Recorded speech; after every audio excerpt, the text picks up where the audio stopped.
Irmão, nós tivemos um tempo já que o Senhor nos deu aqui muito precioso, muito precioso. Dou graças a Deus. E eu quero atribuir aqui algumas coisas. Queria que você ficasse ligado a isso. Os nossos encontros começam com uma semeadura que nós vamos colher durante todo o encontro. E eu queria lhe animar a chegar a esses encontros o mais cedo que você pode. E juntos orarmos ao Senhor. E orarmos ao Senhor. E orarmos ao Senhor. Porque essa é a semeadura que nós vamos colher. Nós não vamos semear só nesses minutos que antecedem. Vamos semear antes. Mas esses minutos são importantes demais. Chega o quanto mais cedo você pode. Ora com os irmãos. Profetiza. Abre ao Senhor. Declara estar junto. E você vai ver. Porque se você vê um milagre na vida de um irmão, você sai daqui grato ao Senhor. Amém? Pode até não ter sido na sua vida, mas você viu que foi na vida do outro. Isso para você é o mais importante e você também foi abençoado por isso.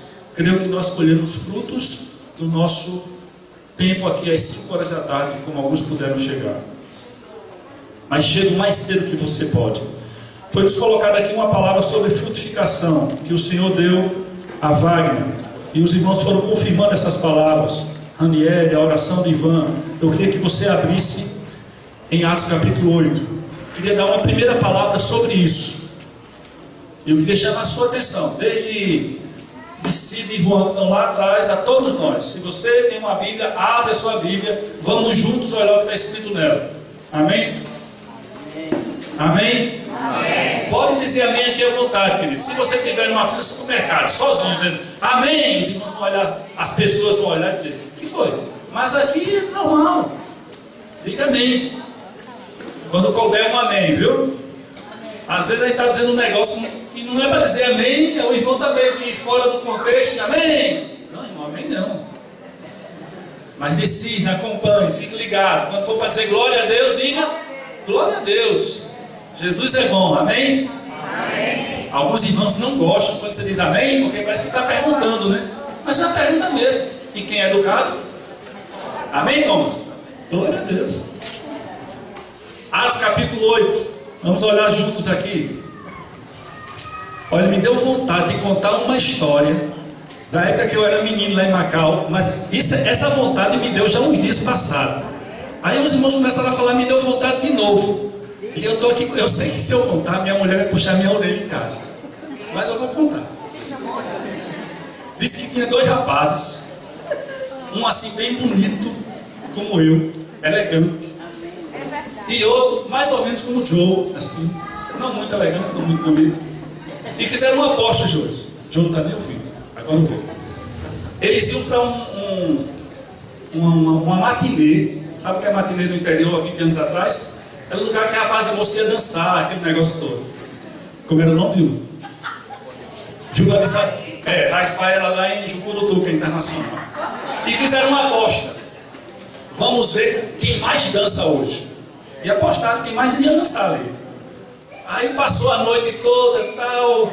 Não é a noite toda porque essas festas só duravam até de certa hora, né? Quando acabava o óleo diesel do gerador, acabava a energia, acabava a festa. Acabava a festa e no outro dia vamos fazer a apuração. E aí, dançou com quantas? Aí o bonitão disse, dancei com 2. E o que não era lá assim tão bonitão, dancei com 15. Isso o quê, cara? Com 15. E como é que é isso, rapaz? Não, como é que tu faz? Não, eu olho assim, aí vejo, não, aquela ali não está muito legal. Aí vou e olho, não, aquela ali está... Tem muita gente com ela, aquela ali não. Aquela ali é... O pai dela está do lado, aquela não. E aí o cara saía fazendo uma triagem tão grande, no final ele dançou com 2. E você, como é que você faz? Não, eu chego assim, vamos dançar? Não. E aí, vamos dançar? Não. E aí, vamos dançar? Não. E aí, vamos dançar? Dançou com 15. Opa! Dançou com 15. Mano, semeia a palavra em tempo e fora de tempo. Lança a semente, ela vai cair em boa terra e em terra que não é boa. Mas é a palavra que diz. A palavra diz exatamente isso. Agora, a semente que cair em boa terra vai gerar frutos. 30, 100 por um, amém? Amém? Amém. Vamos dançar? Vamos dançar? Vamos dançar? Você vai levar um fora, querido. Lá na minha terra era fora. Você vai levar um bocado de fora. Eu ia lá pro Xuxo. Eu não sei dizer. Eu estudei naquele colégio, mas até hoje não sei dizer o nome. Winston Xuxo. Eu entrava no outro lá no Alecrim, com aquela camisa de farda, com um bolso cheio de folheto.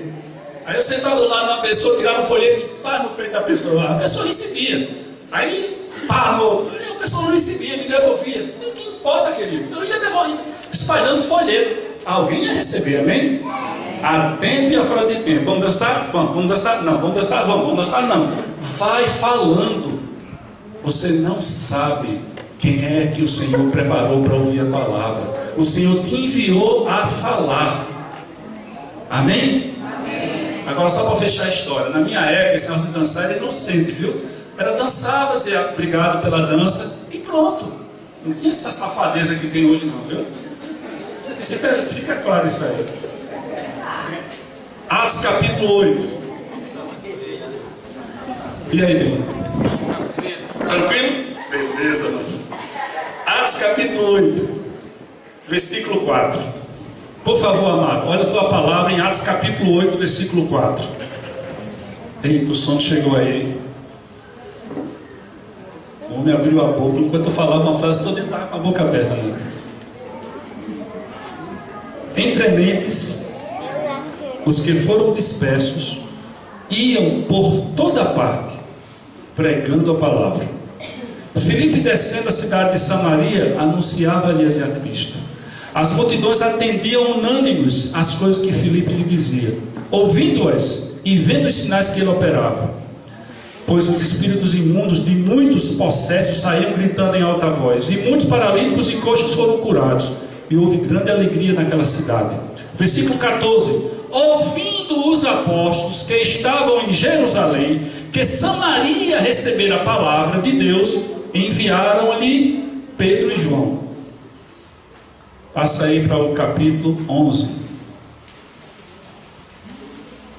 11, versículo 19.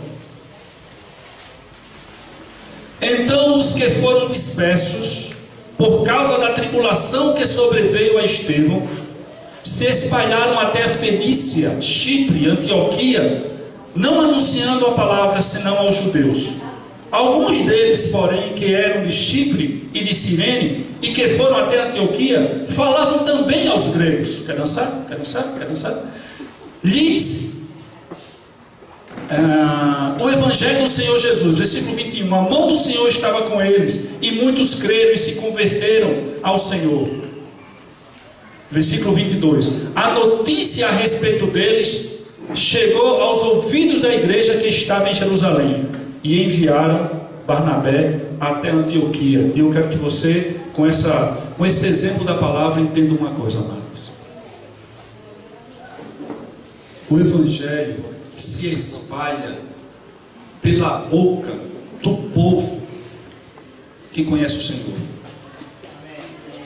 Quando ouviu-se em Jerusalém que estava acontecendo na Antioquia, que estava acontecendo em Samaria, aí os apóstolos que estavam em Jerusalém mandaram homens mais experientes para ali trazer algum fundamento, trazer alguma organização, trazer alguma orientação, trazer uma palavra. Mas o evangelho já tinha ido pela boca de quem? Dos homens que se espalhavam por aquelas regiões. E traduzindo isso nas pessoas comuns, nos irmãos, nas irmãs que criam, por onde eles iam, eles anunciavam a palavra, anunciavam a todos. Alguns anunciavam os judeus, mas logo começaram a anunciar também aos gregos. Anunciava um, anunciava outro. Pessoas comuns, amados. Sabe, hoje as igrejas montaram uma espécie de organização que, quando pensam em anunciar o evangelho, tem que chamar alguém aqui que foi para um seminário, tem que chamar alguém que é um líder, e tem que pensar em enviar esse líder para um determinado lugar para começar uma obra. Preste atenção, a obra começa aonde você chega, a obra começa aonde o discípulo chega, a obra começa aonde eu estou, aonde você está. Ali a obra começou. Nós precisamos entender isso e buscar graça para viver isso, sem ser um programa da igreja, sem ser uma organização formal daquela instituição, mas simplesmente ser um estilo de vida. Por onde iam, fazer o quê? Vamos dizer juntos, queridos. Por onde iam, fazer o quê? Anunciavam o Evangelho. De novo, por onde iam, faziam o quê? Por onde é que você vai?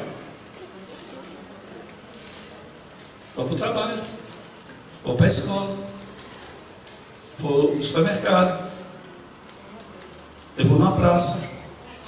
Aonde iam, anunciavam a palavra de Deus.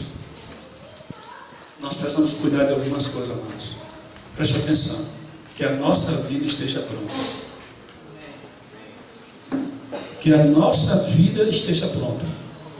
Aqueles homens iam e impactavam os lugares que chegavam com suas vidas e com a graça de Deus que estava presente em suas vidas. Verdade ou mentira?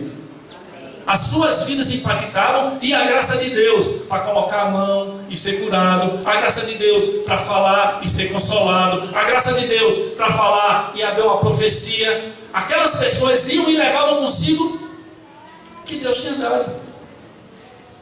Eu queria que você soubesse, em nome de Jesus, e cresce, em nome de Jesus, e tomasse posse, em nome de Jesus, que você é esse tipo de pessoa.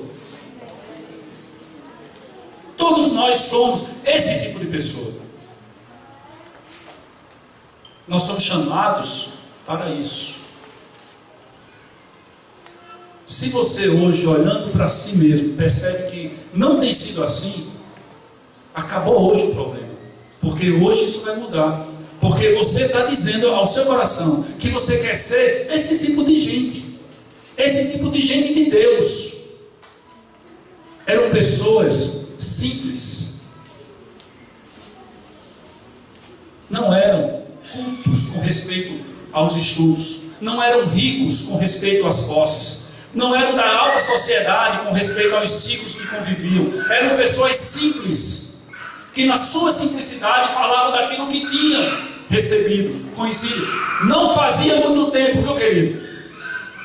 Pode anotar isso. Não fazia muito tempo. Se você olhar a história, em Atos capítulo 2, 3 mil se converteram, e aí começou esses 3 mil a crescer em Jerusalém, até serem perseguidos por causa de Estevão.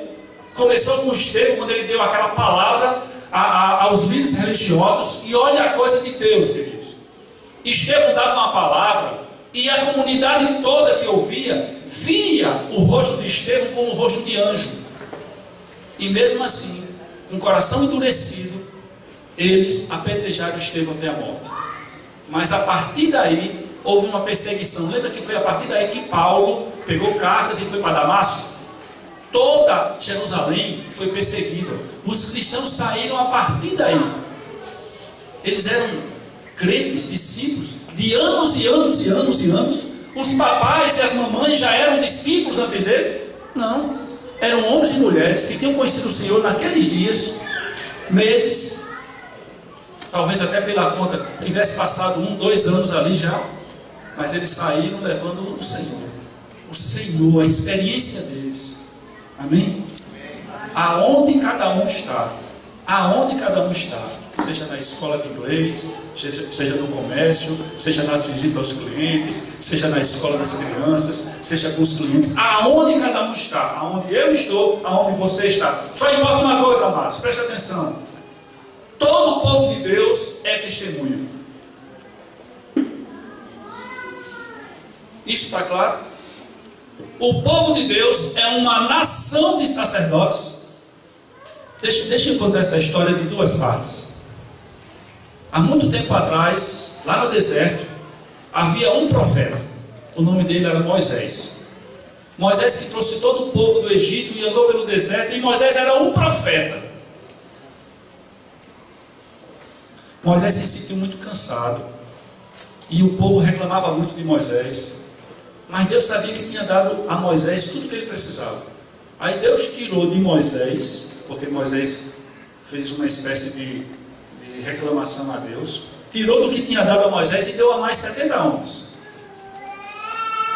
E esses 70 homens começaram a profetizar lá. Mas a quantidade da graça, só para lembrar, era a mesma. Ele tirou do que tinha dado aqui e botou desse lado. Era a mesma graça. Estava profetizando. De repente vem um pessoal reclamar de Moisés. Moisés, tem um pessoal profetizando que lá não está no meio daqueles. Aí Moisés disse uma coisa assim: ó, quem dera que todo o povo de Deus, todo o povo fosse profeta. Essa palavra de Moisés se cumpriu.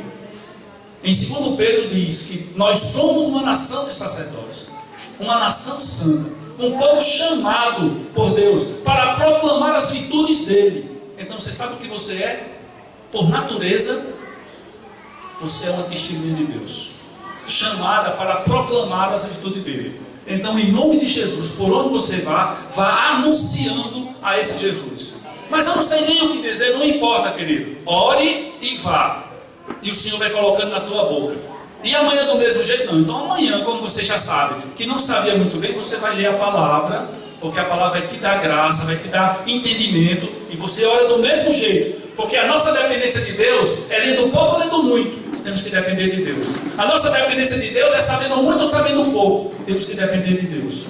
Agora, por onde nós vamos, devemos ir anunciando a palavra de Deus. Ouve-se que lá em Extremóis chegou o Evangelho, que várias famílias têm se encontrado lá na casa do André e da Sandrinha e têm ouvido a palavra. Ah, que coisa interessante. Vamos enviar Ivan para estar lá com eles. Você viu que a ordem é diferente? Queremos que Extremóis vá para lá, vamos mandar Ivan para lá. Não é assim que funciona, não. Sabendo que começaram a ouvir lá em Jucurutu, sabendo que já está acontecendo, nós vamos mandar uma ajuda. É diferente. Você diz amém a isso? Você diz para você mesmo que eu quero anunciar o Evangelho do Senhor por onde eu for? Amém? Eu queria que essa palavra pudesse vir aqui ao encontro, não de encontro, mas ao encontro do que o Wagner falou aqui, para que nós anunciemos a palavra de Deus a tempo e a fora de tempo.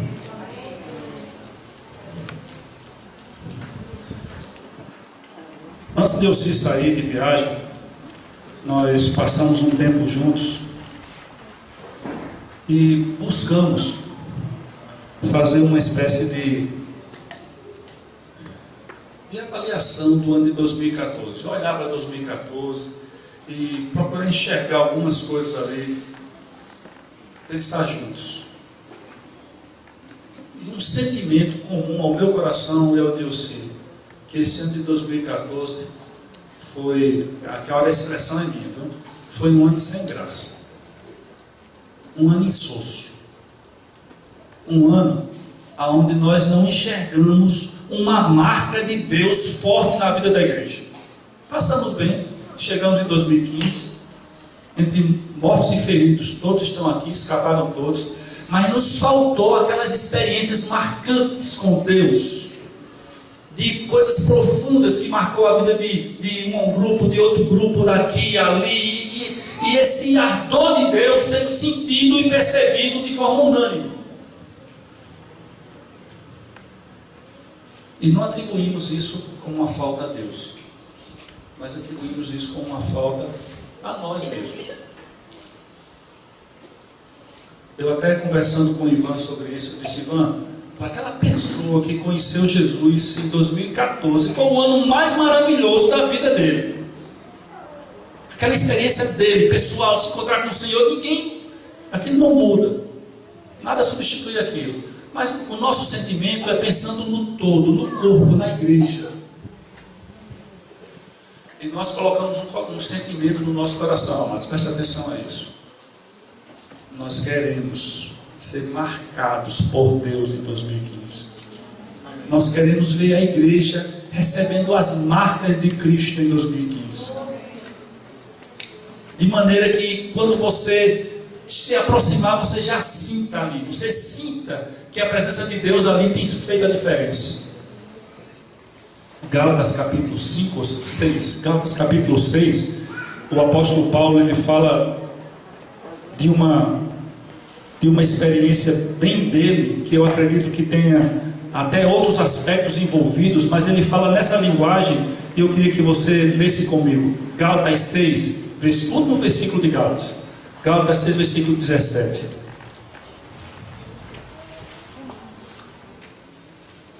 Gálatas 6, versículo 17.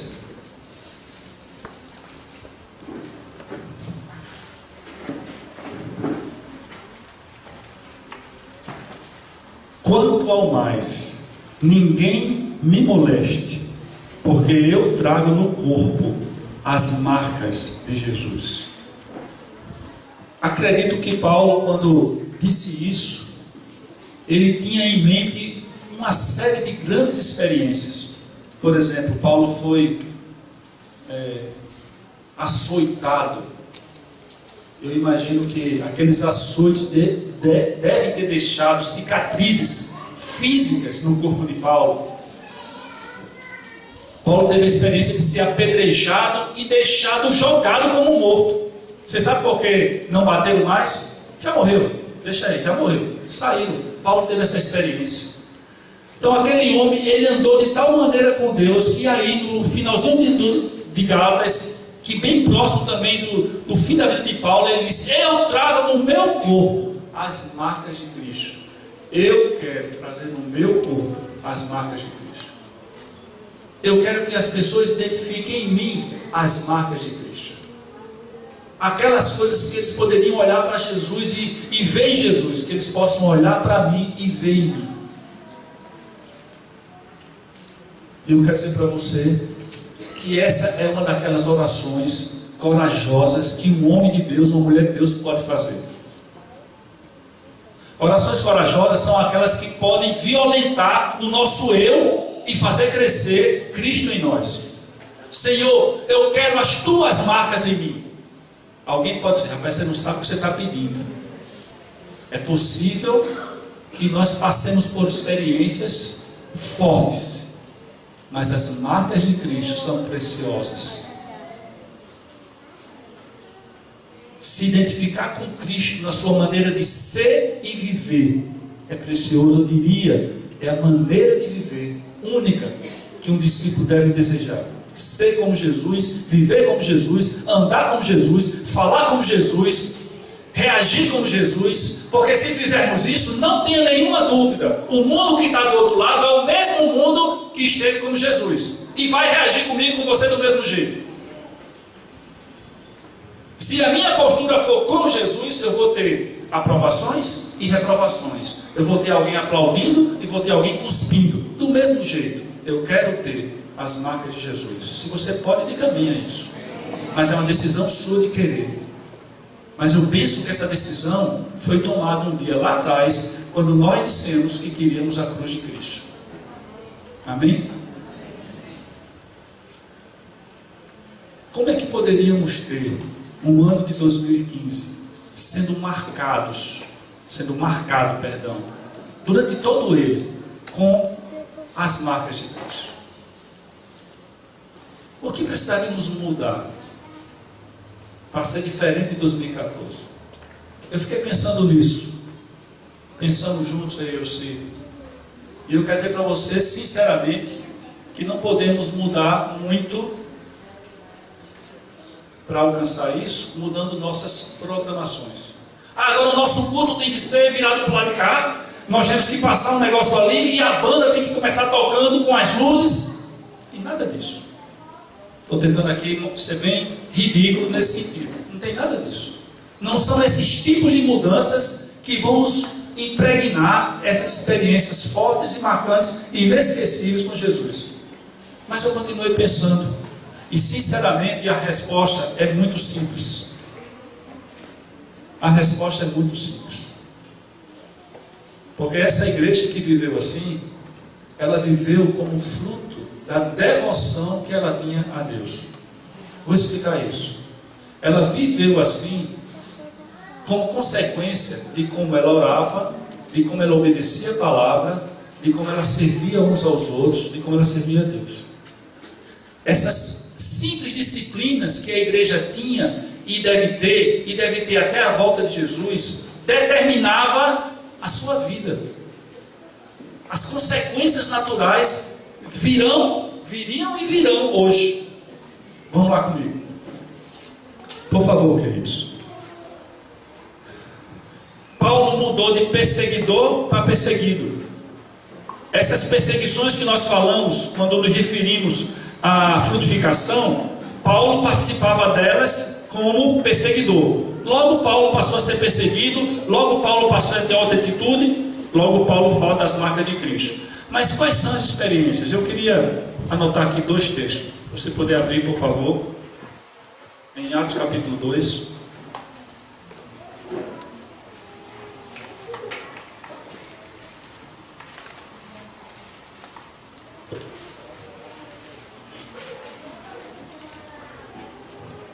Atos capítulo 2, no versículo 42, não está falando dos apóstolos. Queria que você anotasse isso aí. Não está falando da liderança, está falando dos irmãos. Inclusive na minha Bíblia, não sei se na sua tem um título. Esse título não foi escrito por Lucas, o escritor de Atos. Esse título foi dado pelo editor. Na minha tem um título assim: Como viviam os convertidos? Como é que eles viviam? Aqui diz como eles viviam. No versículo 41 diz assim: Os que aceitaram a palavra, foi a primeira experiência deles, foram batizados, foi a segunda experiência deles, e perseveravam na doutrina dos apóstolos, perseveravam na comunhão, perseveravam no partir do pão, perseveravam nas orações. Irmãos, essa palavra perseveravam é uma palavra comum no nosso português. Eu acho que a maioria de nós, se não todos, entende e perseveravam com o seu significado correto. Mas vamos declarar ele aqui para ficar bem claro. Perseverar é continuar sempre. Acredito que isso é simples. Perseverar é não parar, é seguir fazendo. Na hora que eu estou andando e persevero andando, o que é que eu tenho que fazer? Continuar andando. Mas quando eu paro de andar, não perseverei. Todos entendemos o que é perseverar? Perseverar e continuar fazendo. Marcelo, você vai perseverar em amar a marca? Vou perseverar em amar a Dona Marta. Alguém diz amém? Amém? Pelo menos você tem que dizer, meu filho. Perseverar é isso, querido. Jesus perseverou em nos amar. Tendo amado os seus, Jesus amou até o... Se Jesus não tivesse perseverado, irmãos, se ele tivesse parado antes de ir para a cruz, Senhor, se for possível, passa de mim esse cálice. Se ele tivesse parado aí, mas ele disse: não faça-se a minha vontade, mas a tua vontade. Perseverar é continuar fazendo. No caso de Jesus, a vontade do Pai. Então eu queria dizer para mim, queria dizer para você, que as coisas simples que vão nos levar a desfrutar de experiências profundas com Cristo é perseverar em orar, é perseverar em obedecer a palavra, é perseverar em ter comunhão com os irmãos, é perseverar no partir do pão. Agora, para cada uma dessas coisas, nós podemos buscar o conselho da palavra. Mas tem uma coisa que eu tenho aprendido nesses dias e eu quero dizer para vocês. O inimigo da perseverança dessas disciplinas chama-se programação de igreja. Se nós para orarmos dependermos das vigílias de oração, se nós para orarmos dependermos dos encontros que vão ser marcados para orar, então talvez a gente não vá perseverar não. Agora, se perseverar for uma atitude sua, minha, particular, que eu vença a mim mesmo, que eu saia da cama, que eu me esforce, que eu passe por cima das minhas limitações para que eu ore, porque essa perseverança é minha.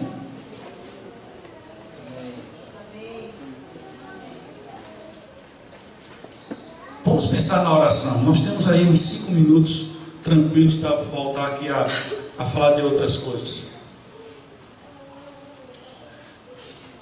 Nós precisamos entender o que é oração.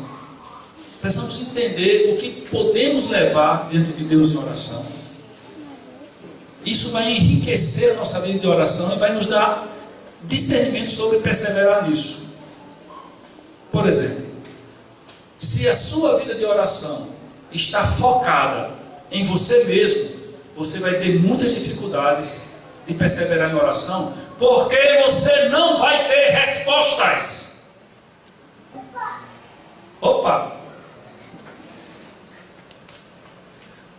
Pedis e pedis mal, para gastardes nos vossos próprios deleites. As nossas orações, que devem ser perseverantes, são orações em favor do reino de Deus. Nós temos uma lista de coisas que sabemos ser da vontade de Deus, que nós devemos estar orando e dobrando o joelho.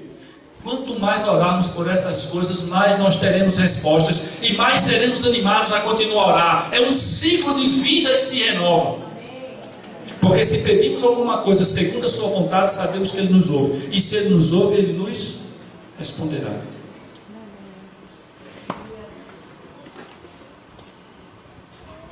Precisamos ter compreensão. Não nos desanimemos, porque oramos algo e a resposta não veio, porque alguns têm a promessa de Deus por tardia, mas o Senhor não tarda as suas promessas, porque para Deus 1000 anos é como um dia. Precisamos orar pela conversão de pessoas, precisamos orar pela restauração de pessoas, precisamos orar pela reconciliação de pessoas, precisamos orar pela obra de Deus, pelo agir de Deus, as coisas que o Senhor vai nos dizer. Precisamos orar pela santificação do povo de Deus. Se é vontade de Deus, se está nas minhas mãos, eu vou orar por aquilo, Deus vai fazer. Essa é a vontade de Deus, a vossa santificação. Devemos orar por isso. Esse é o desejo de Deus, que todos se salvem e cheguem ao pleno conhecimento da salvação. Devo orar por isso. O Senhor tomou sobre si todas as nossas enfermidades. Devo orar sobre isso. Ô Senhor, me dá um emprego novo, me livre daquele patrão. O Senhor não falou nada disso. Talvez o Senhor queira que eu fique ali, para ali eu ser servo dele, útil na mão dele, ou tratar meu caráter. Pedis mal, porque pedis para o vosso próprio deleite. Contei uma história recentemente de uma mulher chamada Ana. Ana ficou viúva muito cedo. Seu marido morreu e ela não casou de novo, mas ela se apresentava no templo para orar e jejuar pelo propósito de Deus. Eu fico imaginando Ana orando ao Senhor: Senhor, manda o teu Messias. Senhor, manda aquele teu prometido. Senhor, vem redimir Israel. Senhor, cumpre a tua palavra, a tua promessa. Um belo dia, entra José e Maria com Jesus, e Ana olha para ele e diz: Senhor, espere tua serva, porque meus olhos já viram a tua salvação. Anos e anos e anos orando por aquilo que ela sabia que Deus tinha prometido que ia fazer. E ela estava no templo, naquela hora bendita que José e Maria entram, e ela pôde ver. Você vai ver, eu vou ver, porque quando oramos nas coisas que Deus quer fazer, há um compromisso dele, porque ele é fiel, e o que ele disse se cumpre, Deus vai fazer. E nós seremos marcados por essas coisas de Deus. Nossas vidas não serão as mesmas, o gosto de estar junto não será o mesmo. Haverá um clima de grande alegria nas coisas que temos em comum. É bom estar junto, querido, mas quando o assunto é o Flamengo, não tem muita razão de ser. É bom estar junto, mas quando o assunto é o carro que eu vou comprar ou trocar, não pode ser por aí. E falavam entre eles com salmos, com hinos, com cantos espirituais, salmodiando e louvando a Deus, e caiu na graça de todo o povo. Amém? A nossa vida em oração vai nos preparar para viver as coisas de Deus. Pedro foi preso junto com João, mas a igreja fazia incessante oração por eles. Numa bela hora, bate a porta. Alguém vai abrir a porta, uma jovenzinha vai abrir a porta, e quando abre, vê Pedro, e fica tão assustada com aquilo, pensa que é um anjo de Pedro. Aí fecha a porta e volta, e Pedro continua batendo lá de fora. Quando oramos, nós vemos a glória de Deus. É necessário ter uma lista de oração, uma lista que passe no crivo e a gente diga: isso aqui é o que Deus quer que eu ore. Deus quer que eu ore por isso, porque é o que Deus quer fazer. Eu não entendo isso. Quando eu chegar no céu um dia, eu vou perguntar para Deus: Deus, por que era assim? Eu tenho uma desconfiança que o homem deu a Satanás a legalidade nessa terra, e quando ele ora, ele devolve a Deus. O homem um dia deu ao diabo o lugar que ele não tinha entre os homens, e quando ele ora, ele diz: é Deus que reina aqui. Mas cada vez que nós oramos, nós colocamos Deus para agir entre os homens, em favor dessa terra. Agora eu me pergunto: Deus não quer fazer? Quer. Ele não ama? Ama. Ele não pode? Pode. Mas por que eu tenho que orar? Não sei, querido. Eu tenho uma coisa para lhe dizer: os anjos queriam estar fazendo o que Deus nos colocou para fazer. E nessa criação toda de Deus, só Deus e nós temos a sua imagem e semelhança. Nem anjos, nem nenhum ser angelical, celestial, e nenhum outro ser aqui da terra. Só nós. Talvez haja aí uma empatia entre nós e o agir de Deus, que compartilhou conosco a sua parte da sua semelhança. Eu não sei explicar isso também. Nós temos mais para falar sobre isso. As nossas pequenas disciplinas que podem nos preparar para grandes experiências de Deus. Mas eu queria que você saísse daqui hoje sabendo que a nossa vida de oração, foi falado disso aqui, e eu creio que pelo Espírito Santo, que a nossa vida de oração pode mover os céus em favor da terra. Amém? Amém. Milagres em todos os ambientes, porque Deus quer, e Deus espera que nós o coloquemos sobre essas coisas. Amém, queridos? Amém. Por conta da hora, e porque tem algumas coisas ainda para acontecer, eu queria orar. Tá? E quando Ivan vir aqui explicando, eu vou explicar junto com ele, a gente vai perceber aonde podemos estar dando continuidade a esses momentos. Amém? Vamos orar? Senhor Deus, em nome de Jesus, eu te agradeço pela tua palavra, mas pela graça do Espírito Santo entre nós, que desde o começo desse encontro vem nos conduzindo e levantando aqui, Senhor, vários irmãos para testificar e testemunhar. E hoje, Senhor, nós nos alegramos em sair daqui sabendo que valeu a pena ter vindo, ter comunhão, adorar o Senhor juntos e ouvir da tua palavra, Deus. Ó Pai, que tudo aqui que é segundo a tua vontade permaneça em nossos corações, Deus, e que o Senhor dê prosperidade, em nome de Jesus. Amém, Senhor Deus. Caiu.